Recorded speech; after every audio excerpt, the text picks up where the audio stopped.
Hey, what's up, guys? How you doing? It's me, Mr. 4K Upscaler. So what we're gonna do here, we're gonna do some calibrations.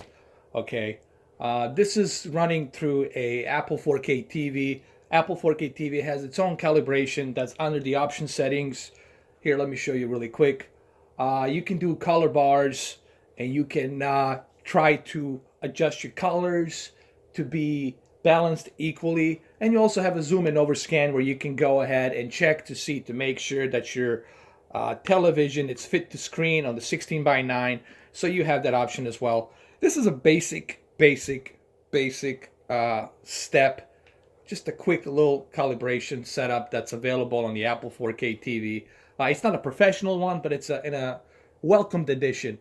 And the whole purpose of me doing this video is to show you that you don't necessarily have to go ahead and go with the SpectraCal and CalMan 5 home theater enthusiast editions. Look, it's very expensive. For you to be doing a professional calibration from SpectraCal, CalMan 5, it will cost you a lot of money. You'll be looking at 2,000, 3,000, 4,000, close to 5,000, some cases even 7 to 8.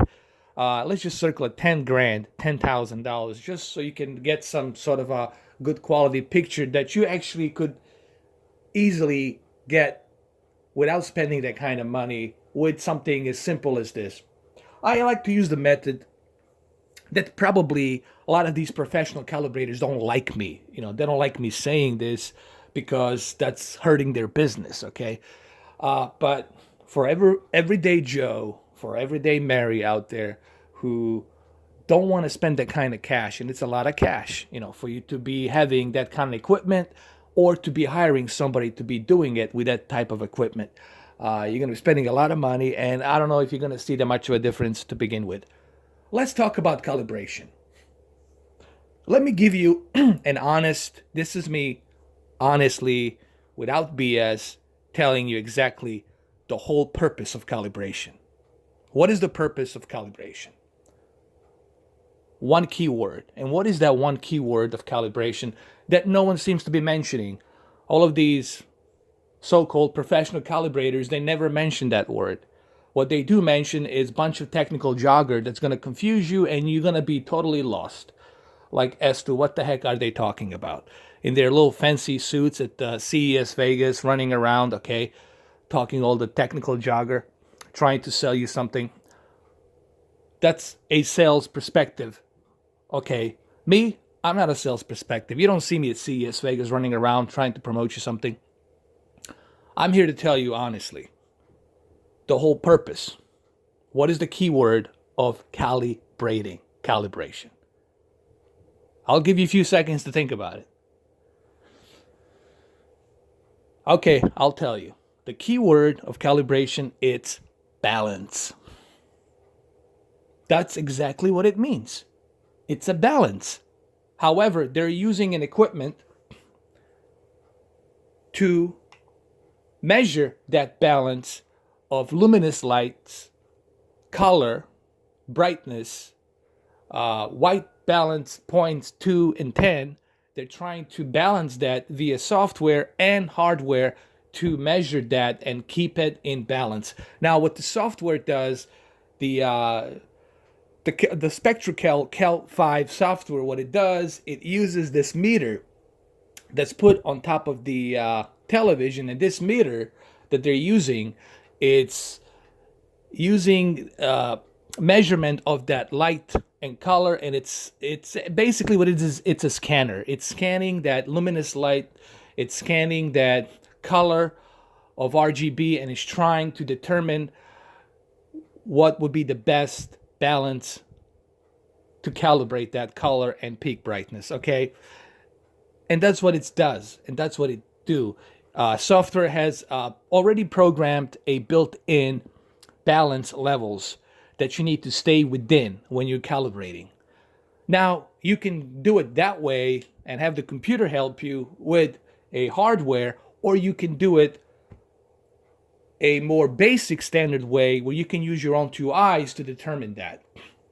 Because remember, at the end of the day, you're going to be using your own two eyes to look at something, all right, instead of using an equipment.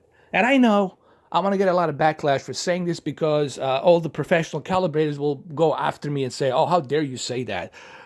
We've been using the equipment for so many years, blah, blah, blah, blah, blah. I get it. I understand you're trying to sell. I'm not here to sell. I'm just here to save people money and tell them there's other ways of doing it. Instead of you spending money like $3,000, $7,000, $10,000. Go to the SpectraCal, go to the Cal 5 software and hardware and see how much it costs, okay? I'm here to give you the alternative. All right, so what I'm going to do next, I'm going to zoom in my camera a little bit to these colors, and I'm going to go ahead and walk you through it as to how you should calibrate the colors and the contrast and the brightness. Remember, we're looking for the balance. The key word for calibrating televisions, home theater, or monitors, or anything, it's a balance. Okay, so let me zoom in really quick. Okay, I have zoomed in.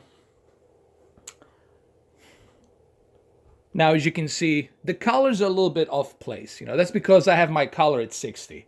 I left my color at 60, and so it's showing a little bit more of vibrance, all right? And plus, I'm using 422 chroma upsampling, so the colors pops a little bit more.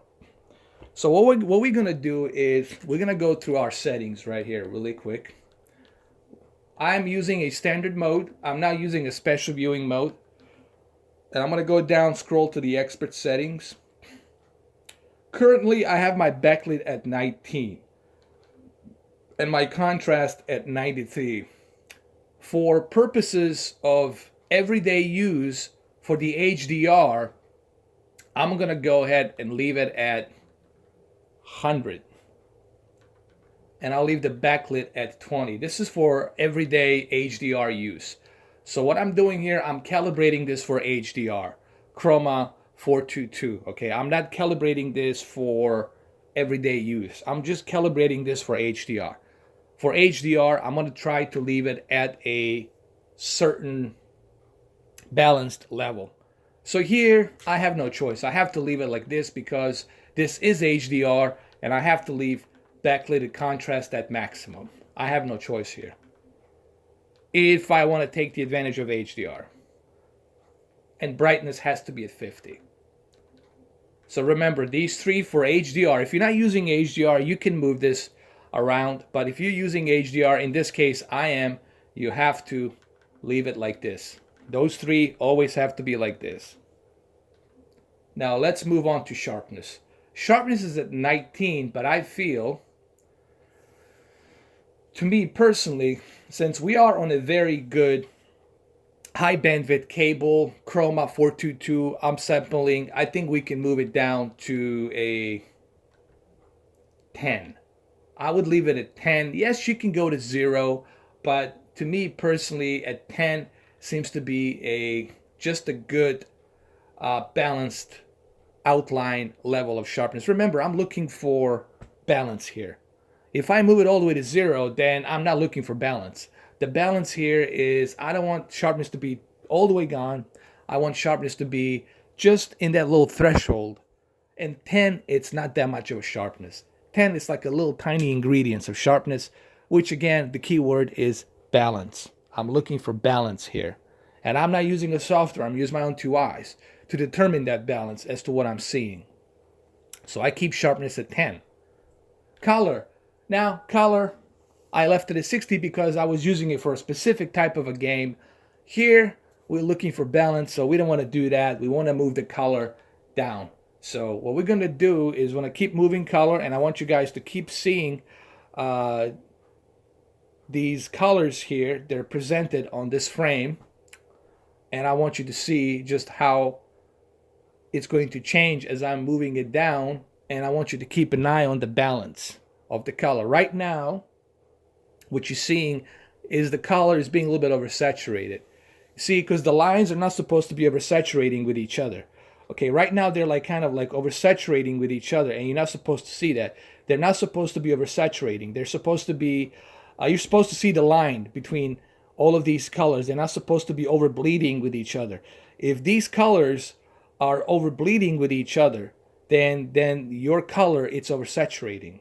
Meaning that This exactly, actually, what I'm telling you right now, it's exactly what the software, very expensive software, is going to be telling you. All right? It's going to be telling you that your colors are being oversaturated and you need to turn them down a bit till you get to that balanced level, till they're not being oversaturated, till you can see the line on each of these patterns of color. All right, so let's get back to the color again. All right, so the color, it's at 60 currently. So what I'm going to do, I'm going to slowly start moving it down. Okay, I'm at 50 right now, and let's keep it like this, and then I'm going to switch it back to 50. At 55, okay, we're at 55 right now, and I'm going to move it down to 50 just to see the difference. So we're now at 50. All right, let me go back to the 60 again so you can see the difference of oversaturation. Let me go back to 60. Okay, here we are at 60, and I am sure if you look at the red and blue, you will see the oversaturation. Let me go to 55 again. You see slightly less of oversaturation. Let me go to 50. And you barely see that oversaturation here on the red. Keep an eye here. This is what I want you to keep an eye. Red and blue right here.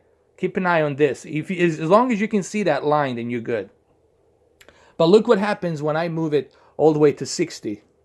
Like right here. When I move it all the way to 60, keep an eye right here on the red and blue, and you won't be able to see that line. It will be oversaturated. It's going to be totally oversaturated. And I'll even move it a little bit closer. I'm going to zoom in my camera a little bit closer so you guys can see it. All right, keep an eye on red and blue. The line between red and blue right here. And right now it's at 60, and that's oversaturating. Now look what happens when I move it to 50, and you're going to not see that oversaturation anymore. That bleeding oversaturation will be gone. Now the overbleeding saturation, it's leveled and it's balanced. Now this is a balanced level of 50, leaving the color at 50. Now this is the threshold. But me personally, what I'm going to do, I'm going to move it down a little bit more just to see how much of a balance I can get. Let me move it down to 48. Now here I'm at 48, and 48 I get even more natural color balance here.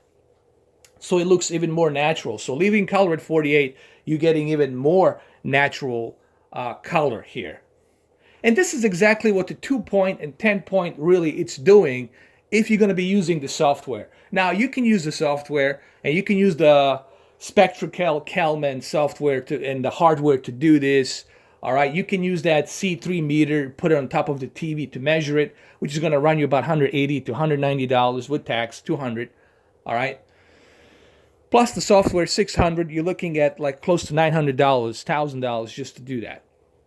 So what I'm doing here, I'm giving the alternative that you don't necessarily have to use this expensive calibrating equipment, or to hire a calibrator, professional so-called calibrators, to come into your house, spend 6 hours messing around and calibrating, when you can do this actually with your own two eyes. All you have to do is purchase a book, read about it. Instead of spending money on calibrating software, read a book, get a book, read about it, or study it, research it on YouTube, on Google. Do some research, get some knowledge. Once you have the knowledge, once you have all that knowledge stored into your head, into your brain, then all you got to do is use your two eyes, and then you know how to calibrate. Remember, what was the word I said earlier in the video? I said that the key word is the balance. You're looking for a balance. What are we doing here with all these colors? We're looking for a balance. We're trying to balance this color, so that way it's not oversaturated. And that's what we're doing. Same thing with brightness. We're looking for balance. All right. Now, this is HDR calibration, so therefore the HDR calibration has to be with backlit and contrast to the maximum. All right, let me zoom out really quick. All right, so here we are. Let's see what we have so far here. Let's go through our settings. Remember, it's on a standard mode. All right, so backlit, brightness, contrast, it's always going to be like this. We move the sharpness to 10. All right, and I personally believe sharpness to 10, it's a good threshold. It's a good balance. All right, remember the keyword balance. This is my opinion. You can move sharpness all the way to 0, but honestly, Why would you want to do that when you can just leave it at 10? Because the 10 will give you that nice, tiny little pop of detail, little ingredient, so you can see a little bit of that detail from a distance, okay? Because you're going to be watching this from a 7 feet, 8 feet away if you got a big TV, okay? So I like to keep it at 10. Color, we put it 48. Digital clean view, it's automatic. Auto motion plus, it's automatic. Smart LEDs, they're at high because we want to go ahead and take the advantage of the HDR. And dynamic contrast, it's high. So we can get that peak brightness of contrast for the HDR and deep dark levels. Now, if you are not using HDR, then you really don't have to use dynamic contrast. If you're not using HDR, you can turn off dynamic contrast. You really don't need it. Color tone, it's standard, but the only reason I have color at standard, this is what the calibrators would want you to do. The standard is the balance between warm and cold temperature. And for the movies, I recommend warm 2. For the games, I also recommend warm 2. But if you are going to be going by the calibrating standards as to what the calibrators want you to do with their software and their standard, protocols, then you're going to go with a balanced standard color temperature. All right. White balance. This is something you don't want to mess around with because you have to have that calibrating software to do so. So you want to leave this alone. But I pretty much just did I just adjusted my red, green, and blue with this. I just adjusted it with using my own 2 eyes, okay? And I left it at 48. Because what was I looking for? No oversaturation. That's what I was looking for. Gamma, you always leave this alone. Don't mess with this. I made a mistake using it all the way to -2, -3. Leave this at the threshold at the 0 balance. Color space, automatic. I used to use a native, but I have found out that leaving the color space settings to automatic is the best way to do it, so I left it on automatic. Let the television decide what's the best color space, especially when you're using chroma upsampling 422 or 444 with a 12-bit compression into a 10-bit television. Let the color space automatically decide what's the best compression of color space spectrum. And in this case, this TV has a full wide color gamut, so you're not going to be missing out anything when you select it to automatic. And that's pretty much what I have here. That's pretty much what I have. So let's go check out some movies really quick just to see how it looks. Okay. And here we are with the Transformers. And you can see, leaving the color at 48, now you get to see more detail on the jet here, on this spaceship. The colors, the sky, everything pops a little bit better because now you're using a much better balanced color. You see, color, it's balanced here. So HDR with that chroma of 422 is going to look hell of a lot better on this HDR format. Okay. And I guarantee you, you would get exactly the same result that you're getting here for free as if you were to hire somebody and pay him $600 or hire somebody to do even more stuff for longer hours with $1,200, or if you bought the equipment for $7,000, $6,000, you would still get the same results. The only difference is you would save the money. All right, so, and I know this video will be hated. There will be a lot of dislikes on this video because these professional calibrators don't like me. They don't like me saying this because I'm hurting their business, okay? They want to sell their products, okay? I'm just telling you there's an alternative, okay? If you have knowledge, if you know what to do, then all you got to do is use your own 2 eyes, okay? Pretty much it. And remember, what's the key word? The key word, it's balance. That's what you're looking for. And here we are, Transformers on HDR, the last night via Apple 4K TV. I'm using a Chroma 422. Obviously, it's upsampled with Chroma upsampling with HDR. So there's a better compression here. And this movie also supports Dolby Vision. Actually, this movie, it's encoded with a 12-bit compression from Dolby Vision and is being upsampled to a 422. But me using color to 48 reduces that overbleeding line of color. Okay, you don't want to overbleed the colors. See, when you are not overbleeding the color, when you have that balance, this is the result you get of a good calibration for HDR. So there you have it, guys. I'm running out of minutes. I'm running out of time. I could do this all day long. I'm just simply trying to tell you that you don't necessarily have to spend all this money to have this professional equipment. You can do it yourself. If you do a lot of research, study, go on the internet. It's free.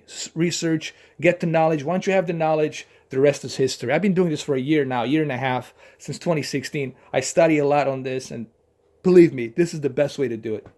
Thank you for watching. Save some money. Don't spend money on a bunch of gimmick nonsense that these professional calibrator salesperson with these beautiful suits from Versace or Gucci or whatever is trying to sell you. All right, guys, have a good one. Take care. Bye-bye.